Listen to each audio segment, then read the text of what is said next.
Je m'appelle Luc, j'ai 68 ans. Je fais partie depuis plus de 20 ans d'un groupe d'hommes. Un groupe, un cercle d'hommes, c'est quoi?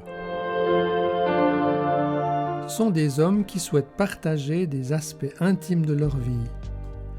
Ils parlent ensemble de leur couple, de leurs difficultés professionnelles ou personnelles, de leur sexualité, de ce qui les passionne et les réjouit, de leurs réussites et de leurs échecs. Le groupe n'a pas de visée thérapeutique, il est autogéré. Les groupes hommes sont nés dans les années 90 à l'initiative de Guy Corneau, un thérapeute québécois. Lors de ses consultations, il constatait que les hommes disposaient de peu d'occasions dans leur vie quotidienne pour se confier en toute sécurité et en toute vérité. L'expression de leurs émotions était malvenue dans une société où ils devaient être des chefs de famille solides et courageux. Père manquant, fils manqué est le titre d'un best-seller de Guy Corneau écrit en 1989. Guy favorise alors la création d'un réseau de groupes de parole autogérés au Québec, groupes qui peuvent s'appuyer sur un guide de démarrage. J'aurais aimé faire partie d'un cercle de parole d'hommes. À la naissance de mon premier enfant, un fils, j'avais alors 25 ans. Moi qui n'avais pas eu de modèle de père, qui ne savais pas qui être, comment être, par exemple lorsque mon fils pleurait la nuit. Aujourd'hui, je me sens privilégié de faire partie d'un cercle de parole d'hommes à Lausanne. Nous sommes 7. Nous nous retrouvons toutes les 3 à 4 semaines. Et chacun notre tour, nous animons la rencontre et nous amenons le thème de la soirée. Pouvoir parler en toute liberté de ce qui fait ma vie, de mes doutes, de mes joies, de mes émotions, pour moi c'est une libération.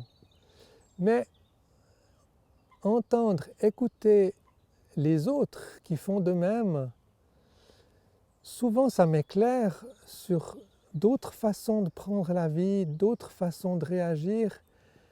Et à l'issue de notre rencontre, je repars avec plein d'interrogations qui vont me faire avancer. En Suisse romande existait un réseau de groupes hommes très vivant dans les années 2000, mais qui s'est étiolé jusqu'à aujourd'hui où nous ne sommes plus qu'une vingtaine d'hommes répartis sur 4 groupes. Tout naît et tout meurt, c'est la loi de notre monde. Les groupes d'hommes de Guy Corneau font-ils encore sens aujourd'hui ou ont-ils fait leur temps? J'ai pourtant le sentiment que malgré les réseaux sociaux, malgré tous les outils de communication d'aujourd'hui, rares sont les occasions où, en tant qu'homme, je peux partager des aspects intimes de ma vie en toute liberté et sécurité, juste dans la gratuité du partage. De plus, tant de questions, de remises en question sont posées aux hommes aujourd'hui, notamment par la prise de parole légitime des femmes. Comment est-ce que je me situe dans ce contexte? Qu'en pensent les autres hommes? Encore une chose, tu te demandes peut-être pourquoi des cercles de parole d'hommes. Il existe des cercles de parole de femmes, des cercles de parole mixtes, mais nous on pense que quand on est qu'entre hommes et qu'on exprime notre intimité, il n'y a pas de tentation de jouer un rôle, éventuellement de chercher à séduire la femme qui est dans le groupe ou les femmes qui sont dans le groupe. On se sent plus libre, je pense, pour exprimer ce qui n'est pas forcément reluisant dans notre vie, dans notre personnalité, nos faiblesses, nos doutes. Toi, tu en penses quoi de cette idée de cercle de parole d'hommes? Est-ce que tu penses que ça fait encore sens aujourd'hui? Et si oui, est-ce que tu rejoindrais un groupe existant ou à créer? Ça nous intéresse vraiment que tu nous donnes ton avis.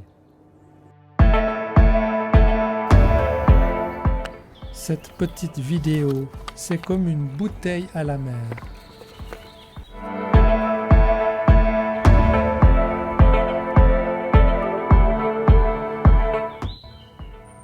Y aura-t-il des hommes qui la découvriront? Fais-nous signe, envoie-nous un message, like cette page et transmets-la à tes amis. Et peut-être à bientôt. Bonne suite à toi.